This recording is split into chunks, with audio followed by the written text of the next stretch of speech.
que généraux putschistes, on peut parler du complot, mais quand on voit des millions et des millions d'Égyptiens qui descendent dans la rue afin de manifester, de contrer la politique de Morsi, qui est en train d'instaurer un État religieux despotique, une dictature religieuse, on ne peut pas parler du complot. Je rappelle que la coalition qui regroupe les forces anti-Morsi, en fait, c'est une coalition qui regroupe tout le monde, de la gauche égyptienne aux démocrates, aux libéraux, aux nationalistes arabes, aux nassériens et des coptes, des chiites. Tout le monde est dans un seul front afin de contrecarrer la tentative d'instauration d'un État religieux et une dictature religieuse en Égypte.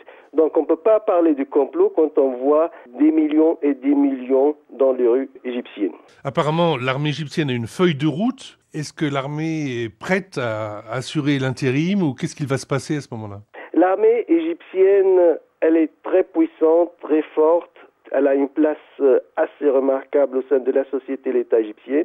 C'est la colonne vertébrale de l'État égyptien. C'est une armée qui dirige le pays directement ou indirectement depuis la révolution du 23 juillet 1952, quand les officiers libres ont pris le pouvoir et ont chassé le monarque égyptien Farouk. C'est une armée qui a l'habitude de gérer le pays au plan politique. Deuxièmement, au plan économique, c'est très intéressant. L'armée égyptienne gère 25% de l'économie égyptienne. C'est une armée qui a ses propres usines, qui a sa propre économie et qui est finalement un État dans l'État. Donc, au début, c'est vrai, il y avait une coalition anti-armée après la chute de Moubarak, mais aujourd'hui, le grand front qui regroupe les démocrates, libéraux, nationalistes, nassériens, socialistes, etc., c'est un front qui accepte l'intervention de l'armée, pas afin d'instaurer un régime militaire, mais afin d'éloigner ou d'écarter la possibilité d'une dictature religieuse instaurée par les frères musulmans.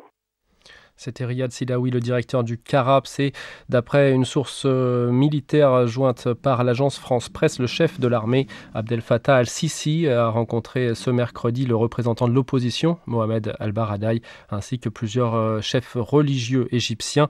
L'armée pourrait publier un communiqué dès